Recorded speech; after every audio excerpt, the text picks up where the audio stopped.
Армысың ардақты поэзия сүйері қауым. Саф өлеңнің жүйрігі ақиық ақын. Қазақ поэзиясының мұзбалағы Мұқағали Мақатаевтың туылған күніне орай ұйымдастырылған болашаққа ар жазып кетейін атты әдеби сазды драмалық кешімізге қош келдіңіздер. Кешімізді ашып беру үшін мектебіміздің директоры Аяла Қадыржанқызына сөз береміз.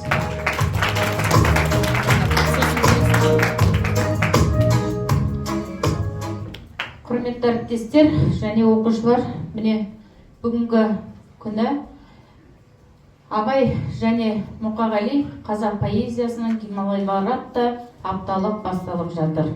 Апталыққа сәттілік тілеймін.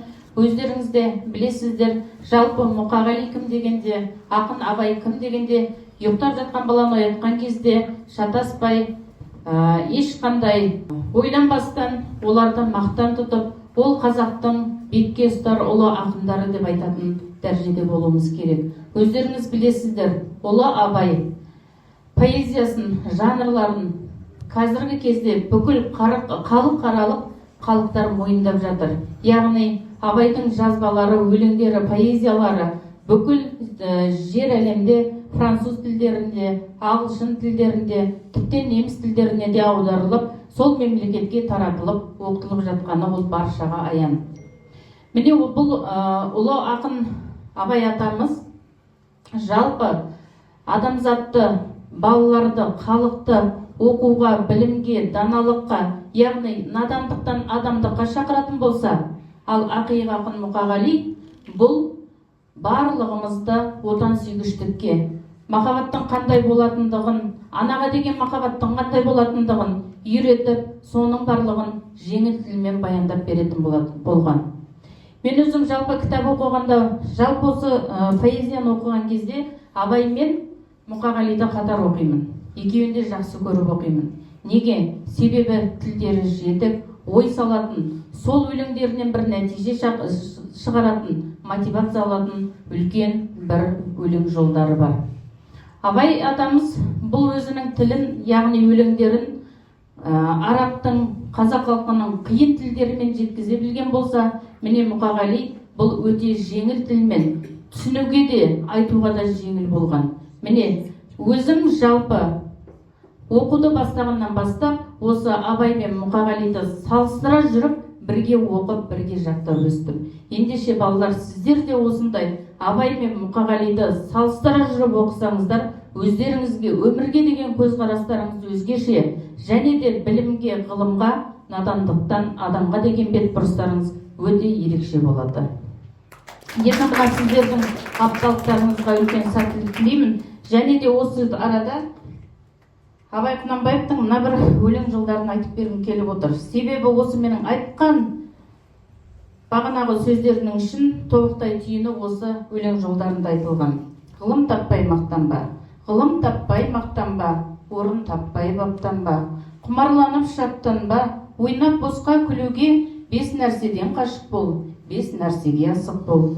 Адам болам десеңіз, тілеуің өмірің алдыңда, оған қайғы жесеңіз, өсек, өтірік мақтаншақ, еріншек бекер мал шашпақ. 5 дұшпаным білсеңіз, талап еңбек терең ой, қанағат рақым ойлап қой, 5 асылыс көрсеңіз. Мұқағали ғажайып, ақиық, сыршыл, гуманист ақын. Ол бізге көрінбейтін сиқыр бояулардан, бізге естілмейтін құпия дыбыстардан тоят алатын жұмбақ ақын. Поэзия, менімен егізбедің, сен мені сезесің бе негіздедің, алауратқан таңдардан сен іздедім, қараулатқан таулардан сен іздедім, сен іздедім досымнан, қасымнан да, ақша бұлттан іздедім жасымнан да, сен бе дедім ақ нөсер ашылғанда, қызыл жасыл шұғыла шашылғанда, көкжиек пен көкжиек қосылғанда. Сен іздедім сезімге шараптан да, минуттардан іздедім сағаттан да, сен іздедім іздеймін тағы бар ма, сені маған егіз қылып жаратқан ба.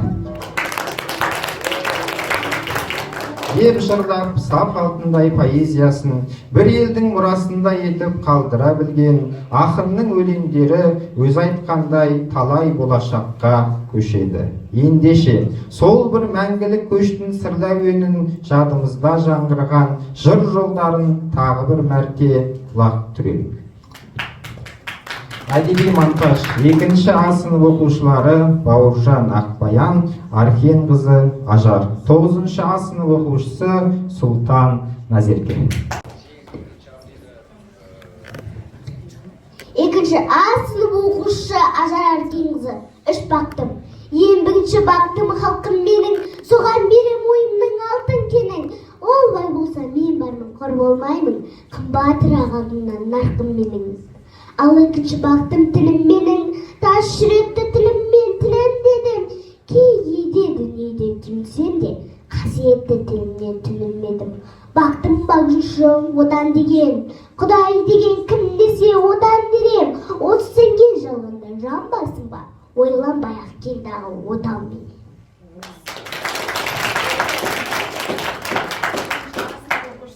Сұлтан Назерке. Шыда, шыда. Шыда, шыда, шыдайды шыда тағы, шыдамдыны мына өмір ұнатады. Өмірдің қыла не қылатаны, әйтеуір бір атады. Өкінбе, өкпелеме бүгініңе. Өмір болмайды түңілуге, мәңгі сені жазбаған сүрінуге, қайта тұрып хақың бар жүгіруге. Білем жаныңның ауырғанын, шыдадың ғой, шыдай түс дамылдағын, Құдайдың жарлықтарын қабылдағын, басқасына бас ұрып табынбағын. Шыда, шыда, шыдай түс тағы шыда, тау құлатқан тасқынның ағысына, кір жуытпай кіршіксіз намысыңа, қар суға болады ал суға. 2-ші А сынып оқушысы Бауыржан Ақбаян. Шеше, сен бақыттысың. Шеше, сен бақыттысың, жыламағын. Жай түсіп жатқанда да құламадың. Тәңіріңнен мен едім ғой сұрағаның. Сондықтан жыламағын. Бармын ғой, тірімін ғой, қасыңдамын. Өлмеймін, мен өзіңдей асылданмын. Таусылып өз-өзіңнен шашылмағын. Байырғы берекеңді қашырмағын. Мен сенің қанықпын ғой көз жасыңа. Өзім кепіл тот басып тоспасыма. 2 жыр жазсам саған бірін арнап, шеше деп жаздым ылғи сөз басына. Тәңірім, кеше көрсін кесірімді, аспанға жазам сенің есіміңді. Шеше, сен бақыттысың, тербете бер, құбат алды иілген бесігімді.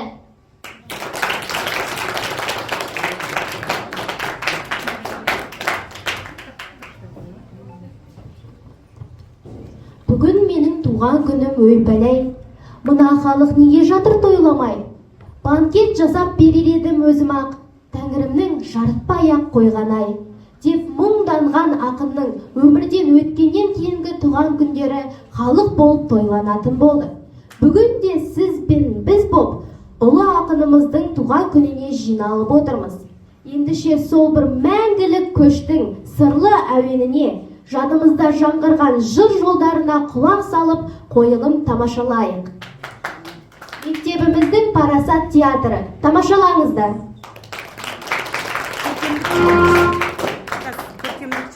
Көркемдік жетекшісі қазақ тілі мен қазақ әдебиеті пәні мұғалімі Бодыбаева Күлсін Рамадиновна.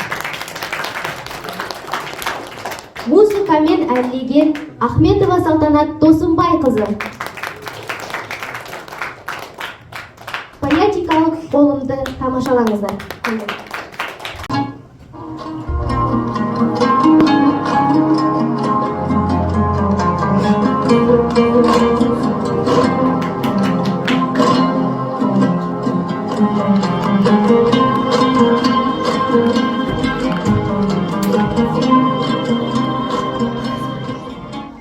Ойлар-ай.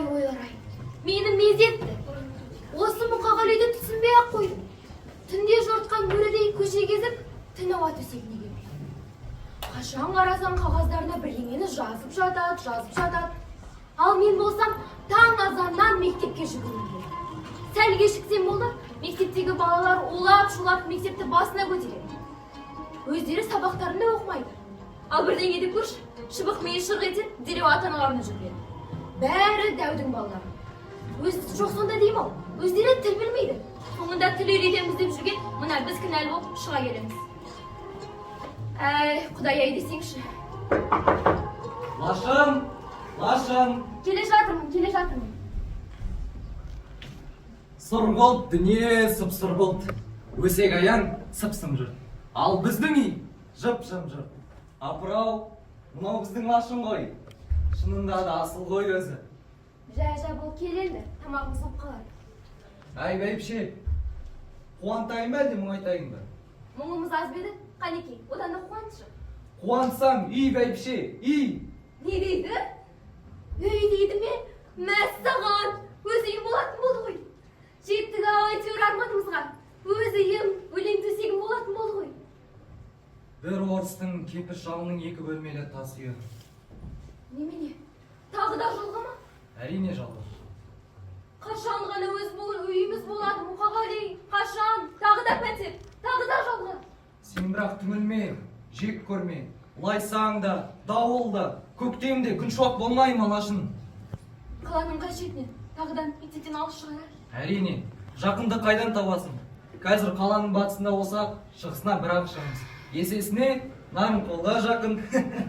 Тура ауылда отырғанда сөйлейді ғой. Шықсақ шығармыз. Шығамыз демекші, әлгі сенің досың. Әнуар, Байжанбай қайдан? Сол жұмыстан шығарып жіберген бе? Әнекең бе? Әлгі журналистері ауа райы мәліметін уақытында бермеген ғой. Әнекең бекер қарап тұра ма?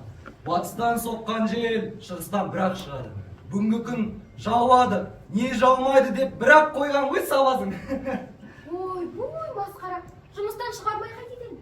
Шығарған түгі де жоқ. Әнекең радиосыз күн көре алады. Ал радио әнекеңсіз күн көре алмайды. Левитан ғой, Левитан. Левитан деп сөйтуге де бола ма екен енді? Лашын. Енді мұңайтатын жаңалығымды айтайын. Не болып қалды? Бүгін мен Совмина председателі Сиязбековтың қабылдауында болдым. Неге шақыртыпты? Мен кейінгі уақытта партия Ленин туралы өлең жазбайды екен. О не дегені? Сенің Ленин туралы елеш деген поэмаң бар емес пе? Болғанда қандай Лашын-ау? Сиязбеков оны қайдан оқысын? Өлең мағынасын қайдан түсінсін? Тағы да не дейді? Тағы бір ақын сымақты жұлдыз журналына неге баспайсың дейді? Сен не дедің? Лашын-ау, мен не дейін? Егер сіз поэзияны түсінбесеңіз, өлеңді түсінбесеңіз, бұл жерге араласпағыңыз жөн болады бе? Тура солай дедің бе? Лашын-ау, мен шындықты айттым ғой, шындықты. Шындығың бар болсын сенің. Міне сенің шындығың. Ол не дейді дейсің ғой? Не дейді? Орнынан атып тұрып, жер тепкілеп, кет мына жерден анып тұрған дейді. Мен кетсем кетейін әкеңнің аузын дедім. Мұқағали!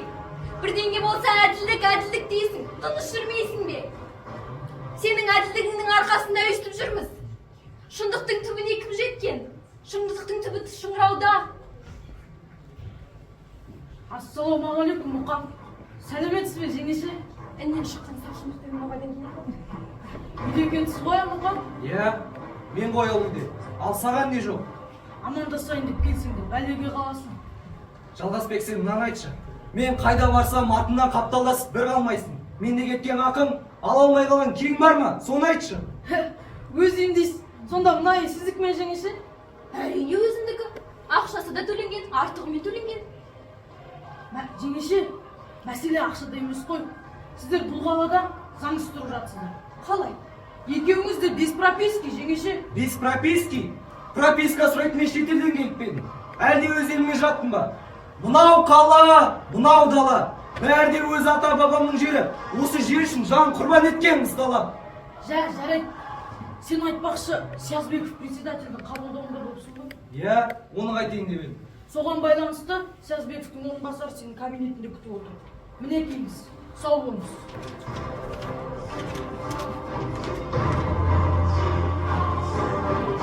Тоқтағансың. Осы сен шындық деп шырылдайсың да жүресің. Мына басқа адамдар сияқты тыныш қана өмір сүре бермейсің бе? Қысталап. Осыныңды қашан қоясың мұқа? Мынауың енді барып тұрған масқара ғой, масқара. Мен масқара болсам, сен нағыз тасқарасың. Партияны әділ басқарудың орнына кей жағып отырсың. Жетер тұтқан. Еркелігіңді көтермей жатқан жоқпыз. Жақсылығыңды асырып, жамандығыңды жасырып деген. Қысқасы, бұлай мұқа. Понимаешь, сен одақтарда бірдей мүше болды, лайықты емес. Сен одақтан шығарамыз. Тіпті шықтым деп есептей бер. Тапсыр билетіңді. Қайсы одақта айтып тұрсың? Советтер одағы ма? Әлде жазушылар одағы ма? Екеуінде мұқа, екеуінде тапсыр. Ендеше, хатшы жолдас. Советтер одағынан өз еркімнен босанамын. Мына сендер сәқтеттермен бір партияда мүше бола алмаймын. Міне партбилет. Ал жазушылар одағы. Жырым менің жүрегімде, қалам қолымда. Өлтіре алмайсыңдар. Өлсем, сүйегім жазушылар үйінен шығатын болады. Ал сен өлме. Сен өлмей-ақ қой. Біз сені... Сендер мені өлтірейін деп жүрсіңдер ғой. Иә, неге? Не деп? Иә, қазір иттей қаңғаған пәтерде жүрмін. Пәтерде емес, қатерде жүрмін. Бір орыстың босағасында 10 күн тұрдым. Сен неге онда? 10-ақ күн тұрасың. Шыдай алмадым, хатшы жолдас. Шыдай алмадым. Сібірден келген орыстың бір емес, 2 пәтер бар, хатшы жолдас. Өзің ойлашы. Алматы орыстың баспанасы, ұйғырдың асханасы. Қазақтың астанасы ол. Жаса Алматы. Тоқтат, мұғали, тоқтат. Сен бүйтіп, Советтер одағындағы халықтар достығына тік салма. Ана біздің саяси қателесуге хақымыз жоқ. Мәселе өзгеде емес. Мәселе өзінде. Өзің келіп парт билетіңді өз қолымен лақтырған екенсің. Енді партиядан өз еркімен босаймын деген өтініш жазып бер. Сонда мына сенің де, біздің де басымыз қатпайды. Бәрін бір-ақ ауыз сөзбен тындыра саламыз. Тапқан екенсің алмақты. Хат саған емес, Қазақстан Компартиясының бірінші хатшысы Дінмұхамед Ахметұлы Қонаевқа өз қолмен арыз жазып шағымданатын боламын.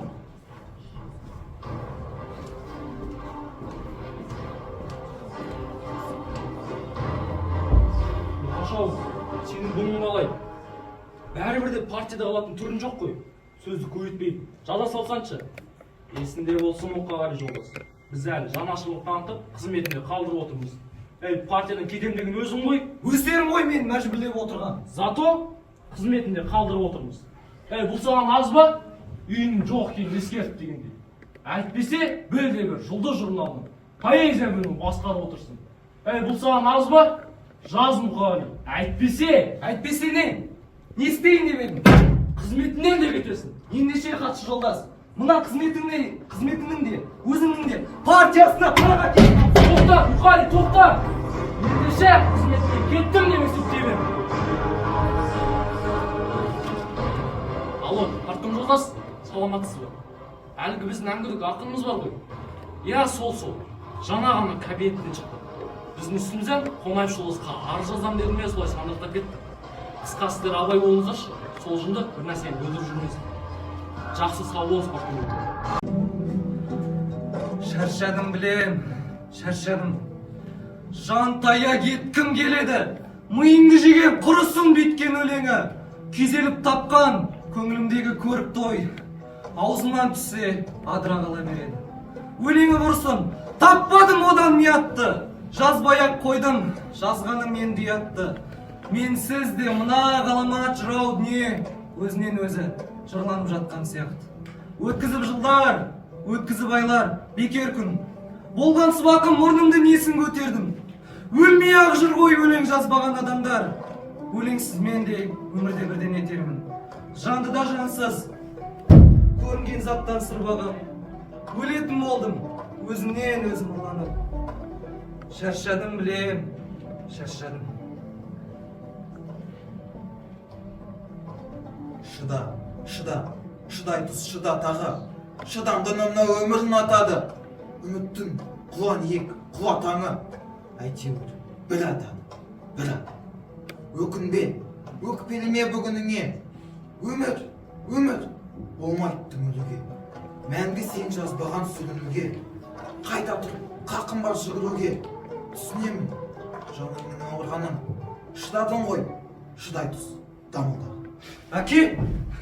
Әке! Әке, жол қайда ақиқатқа апаратын? Ел қайда ақиқат деп аталатын? Айлакер, арамзалар, алаяқтар, аяғы көктен келіп маталатын.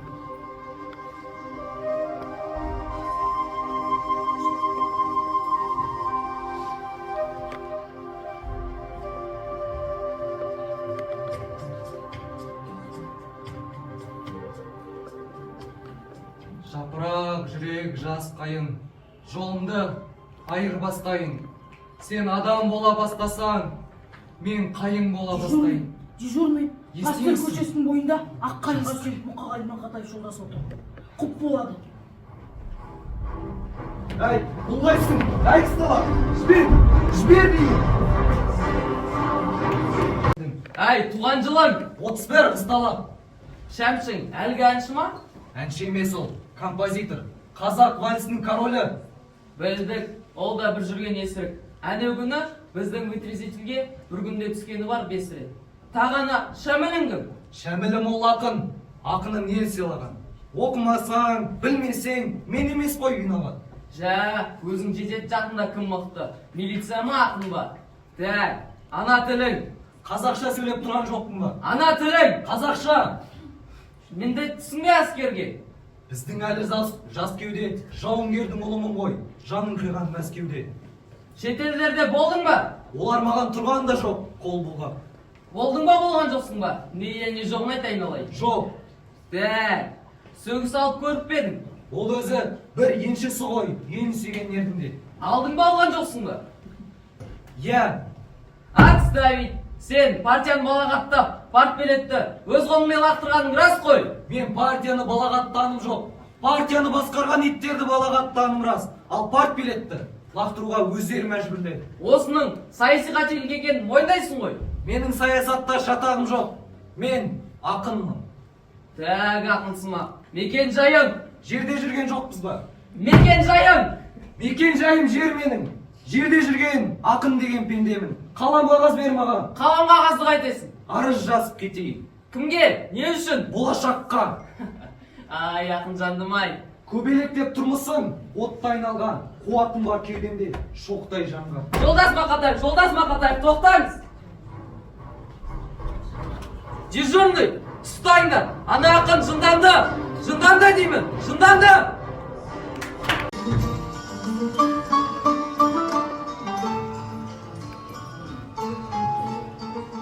Олар қайда?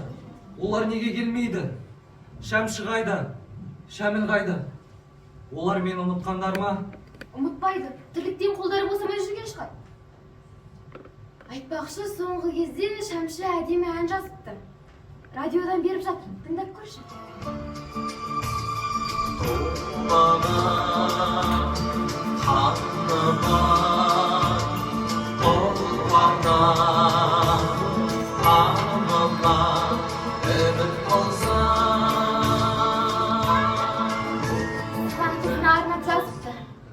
Қайран Шәмшімай, сыған қызынан басқа басар жері барар тау қалмады ғой.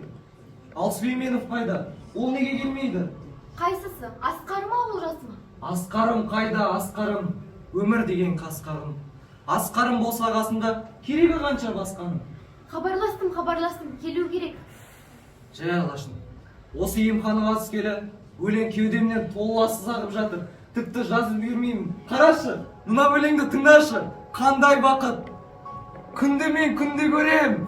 Көрмедім ғой жомартты күннен ерең. Күннің нұры бар менің құшағымда. Осы ұйықтасам, түсіме ылғи тау кіреді.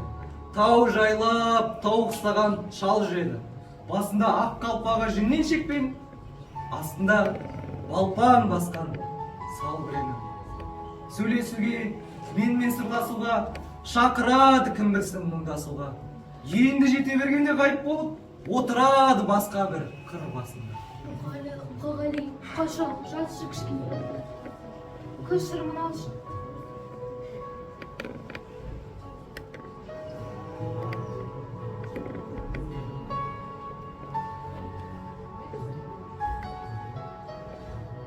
Таң, төсек, емхана, жұмыс орным баспана. Жаным лашын қайдасың? Жаным мені тастама. Қасыңдамын, Мұқағали, қасыңдамын. Сені кім тастағалы жатыр?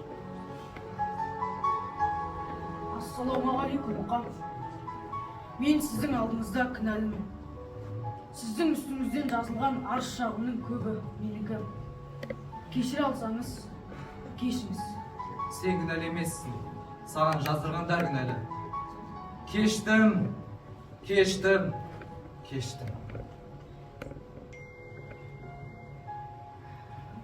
Лашын, осы емханаға түскелі ұйқыға шыққалы қашан?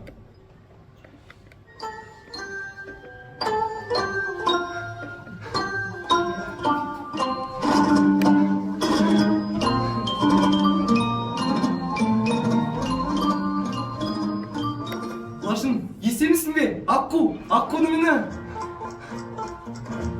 Осы емханаға түскелі бері аузыңнан аққу түспей-ақ қойды ғой. Кішкене демалып алшы. Лашын, ұйықташы. есеңісің бе? Аққуның үні. Ол маған қанатымен желпіп, өлеңдерді жеткізіп тұрғандай. Ол менің ақ періштем. Ол менің мұзым. Лашын, мен бір шөл әкетіп барам. Су алдыршы.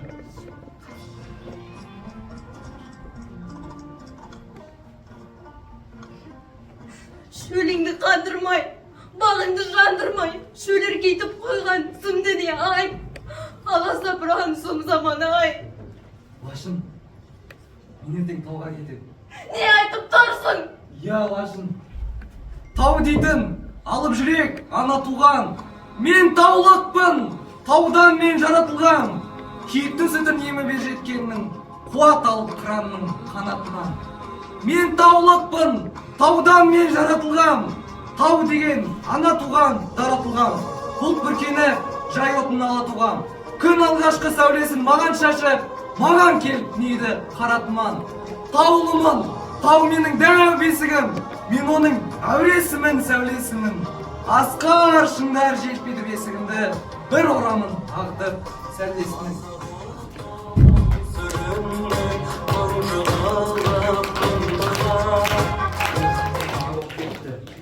Не болып кетті ай балам, қызығым-ау, бұзығым-ау отқа түсіп ойнаған. Жатсам, тұрсам тағдырымды, тағаттап ойланам. Қайда кетіп барасың сен? Қой балам, құлындай нелкін өскен тентегім. Барлығымыз ардақтаған осы үйіміздің көткейдің. Құрып тұрмын, түсіне алмай мен сені. Білінбесе жарады бүгінім еңбектегі. Бұзығым-ау, бұрылсаншы келбеді. Сейтсеңші торып тұрған қара бұлтты мендегі. Бұл дүние не болып кетті? Не болып кетті ай балам? Не болып кетті? Әке! Өзгеден емес, өзімнен қорқам, сезем мен. Көзімнен қорқам, ернімнен қорқам кезерген. Мінерге көлік, ұшарға қанат жоқ менде. Дариға шіркін, қалдырып бәрін безермейіп. Тұйыққа келіп тіреліп тұрмын бір түрлі. Көзімнің нұры, көңілімде қалды күлі. Жылай да алмаймын, күле де алмаймын. О тоба, тауба келші ұмыт қалдырған күлкімді. Аға, сіз дәрігер берген кеңестерді мүлдем құлағыңызға ілмейсіз. Дәрілеріңізді де уақытылы ішпейтін көрінесіз. Қағаз бен қаламды қолыңызға алып, толассыз жаза беретін көрінесіз. Бүгін қай күн өзі? Сағат қанша болды қапы? Бүгін ақпанның 9-ы, сағат таңғы 5 болды. Ал сіз әлі ұйықтаған жоқсыз. Мына өлең саған, айналайын. Маған? Маған арнап өлең жаздыңыз ба? Қандай керемет. Керегі жоқ. Керегі жоқ. Керегі жоқ бәрі.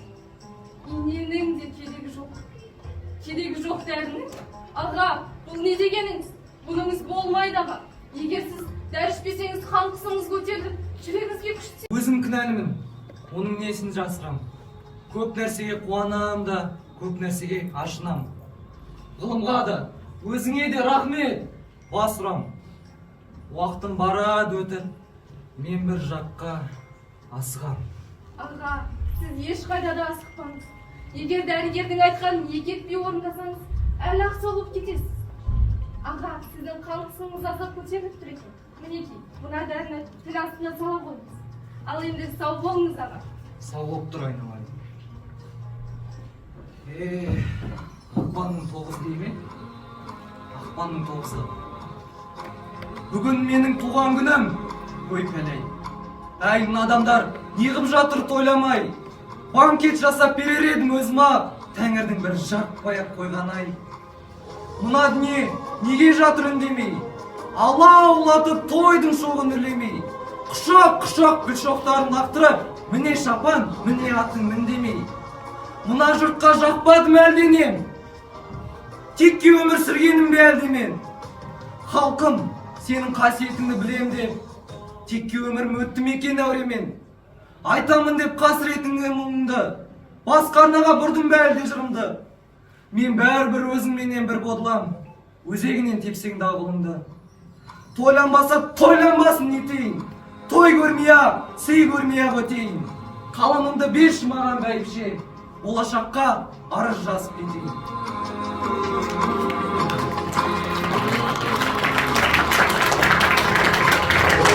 Қарасаз, қара шалғын өлеңді өстім. Жыр жазсам, оған жұртым өлінбестің. Өлсе өлер Мұқағали Мақатай, өлтіре алмас алайда өлеңде ешкім.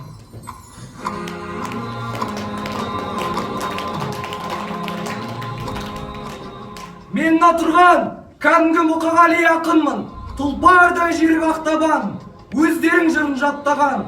Ұлылардың ұрпағы Райымбек Батырдың, мен Мұқағали ақынмын. Болмашы маған ең далаң, қош боп тұр қайран кең далам. Биікке қарай бет түзеп, барады кетіп бел балаң. Таудан түлеп ұшып ем, тауға барып демалам.